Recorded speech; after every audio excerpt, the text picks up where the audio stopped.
Hello everyone, welcome to Officer 24/7. My name is Niharika Wale Bhatnagar and I'm with you with the era of ABFM. I hope you had been following us throughout the particular period. I have covered a lot of chapters with you, and if you like these particular series, then please go ahead and like the entire series. There's a couple of chapters, rather, the entire module A is done, entire module B is also done. I recently conducted a 2-hour class, which was basically a 2-hour special class during the Republic Day period. I think it was conducted on 24th. If you haven't watched it yet, it was actually based upon two particular chapters, rather 3-4 chapters, I would say. That is based upon that particular part where I've covered other discounted models. Then I've covered, I think, planning in it, right? So special cases of valuation as well. So we have covered a few chapters related to the module C because that is what I was dealing with recently. Along with this, I have also covered a part of the module A.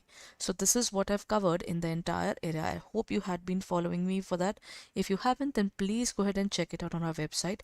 Or best is to keep on following our YouTube channel. Subscribe to our YouTube channel as early as possible so that you can stay connected with me through it. And if there's any doubts or anything that you would like to share, please go ahead and write about it in the comment section.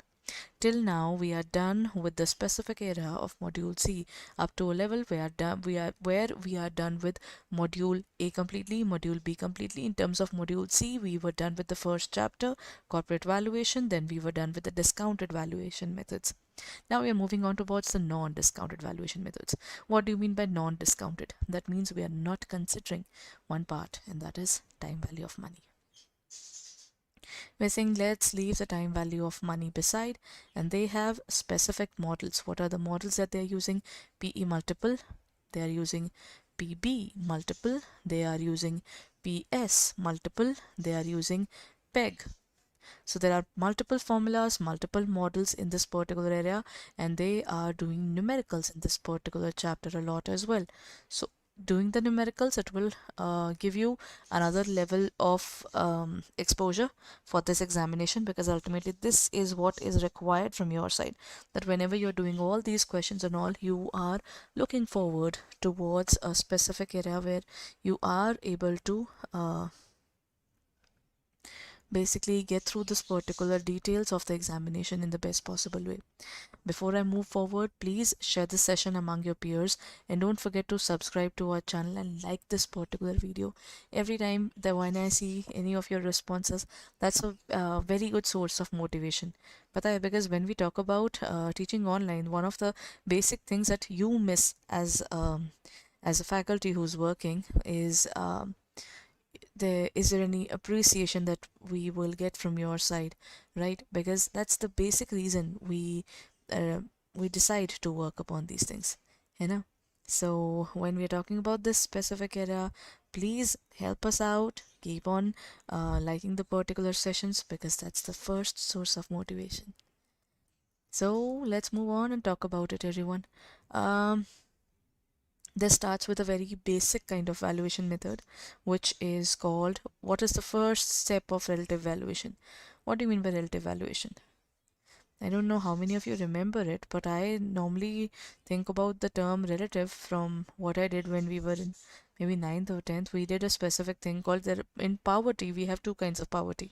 One is absolute and one is relative. Heard about this? Absolute poverty was related to the specific area कि देखिए, the person who's below the poverty line, then probably the people who are defined as कि these people are poor. And relative meant that relatively or comparatively these specific people are more poor. So when we talk about the relative valuation, this is related to our company being compared to some other company, where we are saying कि नहीं, both the companies are, in terms of the working, when we try to compare both the companies, one particular company is having more negative things than the other one. For example, if you are trying to buy a specific real estate in a specific locality, so what will you do? You will try to find out the latest house that was being bought or sold in that specific area, so that you can actually find out whether when you are going for that particular property, is it really worth it or not, right? Identifying comparable companies, conducting research on the subject company, or analyzing the industry trends, or calculating financial ratios. What is the first step of valuation, everyone? I believe when it comes to the first step of valuation, it is going to be conducting the research on the subject company. That means always look at the locality in that area. If you're clear with that locality, only then it is going to work out. Otherwise, I don't think it's never going to work out, because ultimately we have to compare different organizations to find out the valuations. That makes the entire work clear. Otherwise, it becomes too cumbersome. Okay, now moving on to the next question. Why is it challenging to find identical companies for relative valuation? Everyone, if I talk about Coke and Pepsi, both the companies are somewhat, I'm sorry, they're in the same line. Then both the companies are working in the same area. Both the companies are equally big. But the taste, and PepsiCo has a different set of working than Coke. Coke reached out to every nook and corner of our country, didn't it? I think if I can find Coke in the most rural area, in the most basic grocery shop. But when it comes to Pepsi, you won't find it that way. It made its way to the showrooms, it made its way to the to McDonald's, it made its way to the Burger King, KFC, all those specific big food chain brands. It went to all of those, Taco Bell. I think everywhere all you can find is Pepsi and its um, bought cold drinks that includes Fanta, Mirinda. So technically, you can say that one of the organization had a separate structure and separate way of working, and the other one went into a different working altogether. So we have PepsiCo and Coke. So when we talk about Coke and Pepsi being compared, can we compare them right away? Companies tend to operate in a diverse range of industries. Now that's the problem. Coke is working in a different scenario, while PepsiCo is into chips as well. If you have seen that, PepsiCo has Lay's, PepsiCo has um, uh, Lay's, they have Uncle Chips, right? These two specific brands are covered under them only, and they have got a lot of beverages. Coke has also got a lot of beverages. Both the companies and their structural as well as their tactical working is different. Companies have varying customer bases and operational scopes. Yeah, we do that. Coke has a separate customer base. Coke introduced Coke Zero, but then they had to take it back. Considering the fact in our country the malnutrition problem is way more. So technically, if the Coke is coming with sugar, it is way better to in a country like India. While when it comes to a country like USA, where obesity is one of the major issues of their uh, teenage population, right? For them, Coke Zero is a necessity. Then company operates at different capacity levels. Again, when it comes to Coke and Pepsi, they are serving different set of people. They are serving different set of people. They are serving at a different scale altogether, because in terms of the high quality restaurants and all, that is working in a different scenario. While when we talk about the Coke, it is reaching out to the lowest level, and both have a very different approach when it comes to work, though their advertising is very similar, and they understand that each other, that they both are competitors. So in this case, I can say all of the above are satisfying the specific area of corporate valuation.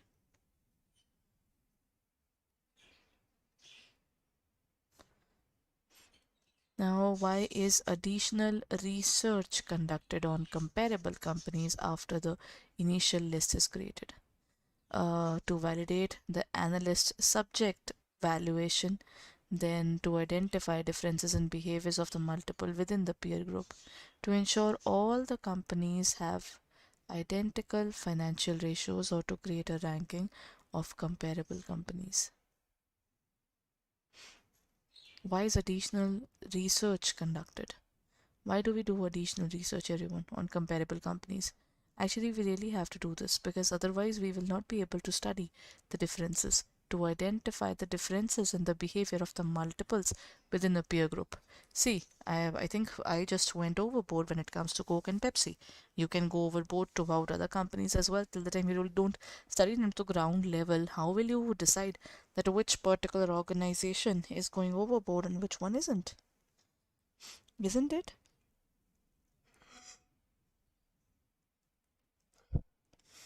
It is required, because if you're comparing two specific companies, we need to know where they are settling down in the same area or where they are not following each other. Then let's move on and talk about the next point. Why is earnings potential considered a significant factor in determining the investment value? Why is earning potential? Everyone, earning potential simply would mean what is the capacity that you think that you can earn more in the upcoming future, isn't it? Earning potential is irrelevant in the investment valuation. Earning per share is key driver in valuing securities. Cash flow is the primary determinant of investment value. Dividends have the highest impact on investment valuation. Uh, वैसे नहीं, dividends has a specific impact, but I won't say it's the maximum, I would say, because dividend plays an important role. If I am an investor, this is one of the basic reasons that I put money into an organization. But this is a significant factor. No, cash flow is the primary determinant. I won't say cash flow isn't the primary determinant as well. Then the next point is earning potential is irrelevant, as well as EPS is the key driver. Earning per share, whatever the organization is earning, everyone, dividend is actually given out of the earnings. Yeah, na? First of all, we give something, and then first of all, we'll earn. If we earn more, we can give more pocket money. If we earn less, how can we give more? So technically, in this case, the answer is B. Next point. Why does the analyst job become more challenging when dealing in earnings that contain non-recurring and volatile components? Non-recurring components make valuation more straightforward. Volatility in earnings has no impact on valuation. It is easier to compare PE ratios across the different companies, and non-recurring and volatile components make less predictable and comparable. Um, Actually, there are many things which are non-recurring. For example, in one particular year, you can earn abnormal profits because you're absolutely new in the market, and maybe you won't be absolutely new in the different areas. And volatile components. Volatile means which are not stable. Market is never stable. These days, the market is changing like anything, isn't it? So if the market is changing like anything, how can we predict that it's going to be absolutely fine in the upcoming future? So in this case, I would go for non-recurring, uh, because non-recurring components make valuations more straightforward. It's not there. Non-recurring means they are not happening every single day. If they're not happening every single day, they cannot be considered, and they cannot be even anticipated what's going to happen in the future. So I won't say this is something which you will find. And then is volatility in earnings has no impact on valuation. Volatility has an impact, because if there is a major movement in the funds, people will feel that maybe if you have made an extraordinary money in recent times, maybe you'll make an extraordinary money in the future as well. That is going to create a problem. It is easier to compare PE ratios across the different companies. It's impossible. All the companies have one or the other difference, where ultimately it leads to a situation where people would say, and they would actually put an end to the entire situation, कि देखिए, this cannot be compared at all.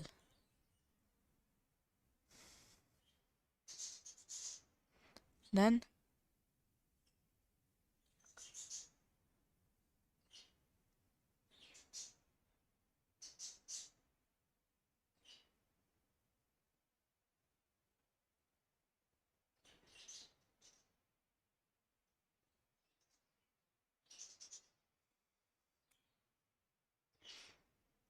Chale, now let's move on to the next question. According to the survey by the Association for Investment Management and Research, what variable is identified as the most important when valuing the company's equity? Actually, when we talk about the company's equity, what do we mean by it? Company's equity simply means the company's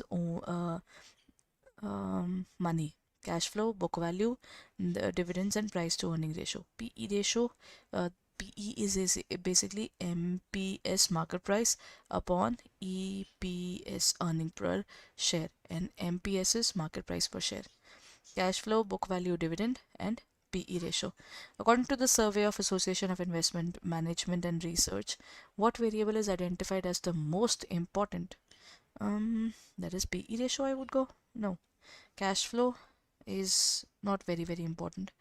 It's an okay sort of thing. Then we have book value. I think when we're talking about investment, for this, I think I'll go with book value. Reason is that first of all, we would like to note at what price that we bought it. The rest is the fluctuations that we see in the market. And the fluctuations will determine our future, won't it? What limitation does the management face when altering earnings per share in accordance with the generally accepted accounting principles? Management has to complete freedom of to adjust the EPS. Adjustments to EPS have no impact. No, that's not possible. Leeway to alter EPS is unlimited, or management's leeway to alter EPS is very limited. I don't think when we talk about earning per share, any kind of manipulation is possible, because doing any kind of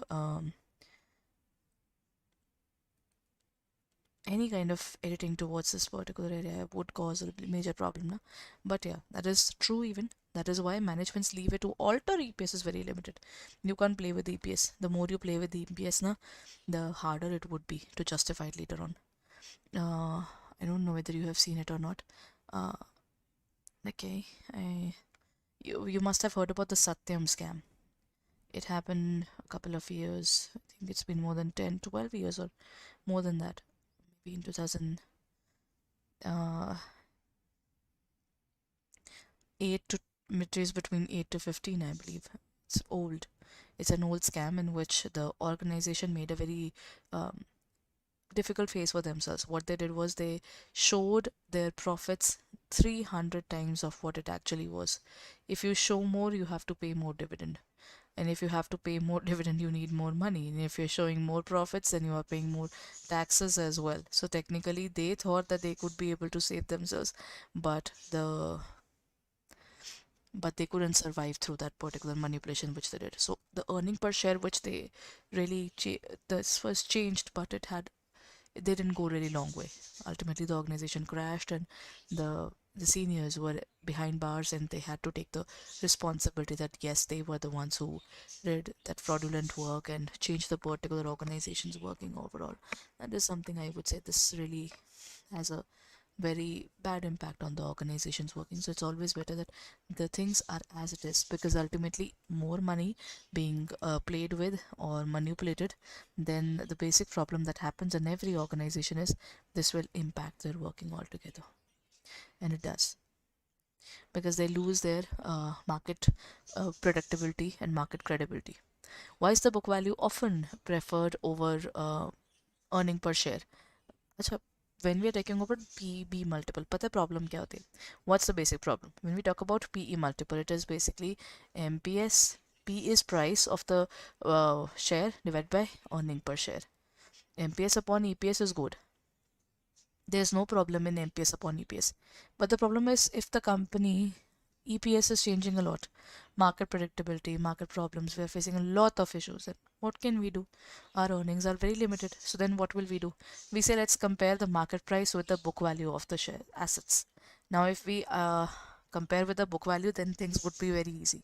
Book value is always higher than EPS. Book value is always more consistent, and it's almost always positive. EPS is not reliable financial metric, and PB multiple is not influenced by book value. Actually, book value is more consistent.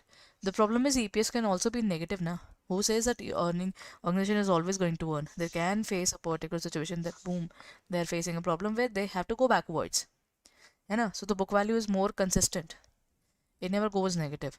You cannot say that our net worth is this negative term. Negative term happens when the sick units, and sick units people don't really put money. These organizations face a lot of backlash, and then ultimately either they die or either they come out of that particular situation. But you cannot survive for a longer period with a negative net worth. Okay, here comes the next question, which says in situations with extremely high or low or very variable EPS. what may be more important than the PE multiple? Actually, this is very similar to the question that we did just now. PS multiple is equal to the sales. Return on equity, that's a particular formula that is covered under ratio analysis. Then we have price to earning. PE multiple itself is creating trouble because it's not stable. If it is not stable, then you have to leave it out because it will give a longer term. Uh, I would say this is will give you a wrong answer. Price to cash flows, I won't say really the cash flows can be there. So I think if we have to really look forward to it, it has to be sales. Sales are quite a little more stable than this. The most stable is the book value though. PB is the most stable, while after that we have the price to sales, and then we have the PE. Okay, so in this case the correct answer is price to sales multiple, everyone. Okay, so this is it for the day. But before I end my particular session, I hope you have gone through our classes and all. If you haven't, then have you followed our courses yet? Let me show you where to go. Let's go to our website first.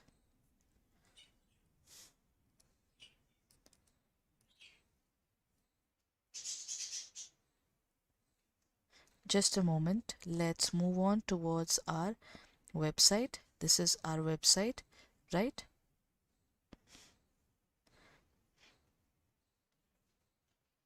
As soon as you go to our website, what will you find in this area? You will find this particular area in on our website. If you go to www.adda247.com, you go on to this specific area, click on the area of Adda247, www.adda247. You go on to this area, click on the area of JIB and CIB, right? As soon as you go on to the area of JIB and CIB, this is where you will find all the details. Then in the area of JIB, go on to the area of CAIIB June 2024. This is where you will find our Mahapack. The Mahapack double validity is still going on. Utilize this particular thing for best results. And what you can do is you can take up our batch. The resolution batch has just started from 10th of Jan. What you can do is you can pick up our resolution batch, then click on the area of buy now, use the code Y541 and apply it. See, when you'll apply it, you will get 80% discount. This particular batch is available for 5039.79 and the validity is for 6 months. But if you want to spend another 1800, you will get it for 1 year right now. That means just more 1800 rupees and it will turn into a double amount. 600 from 5000 you will reach out to the amount of 6,800 something, and then while your benefits are doubled, you will get it for one particular year. This is what you will get in the CIB Mahapack 2.0. What you can do is click on the area of buy now, use the specific code Y541, and you will get this particular pack for 6823. Look at this, everyone. The validity is doubled. That means for 12 months you just have to pay 6823. Isn't it better? In this case, you get bilingual and English medium both. All the optional subjects are also covered. You don't really have to worry about the optional subjects too. Along with this, you will get a lot of other things when you are working towards this specific area, right? So if you're planning for your CIB to be cleared in this particular attempt, then you should be having all the necessary documents and the notes and everything that you need. So go ahead and check it out on our website and our app. And yes, this particular Mahapack covers both the revision classes as well as um, uh, the the PPTs of all these particular area, PDF, ebooks, and test series. Everything is covered. So please check it out on our website.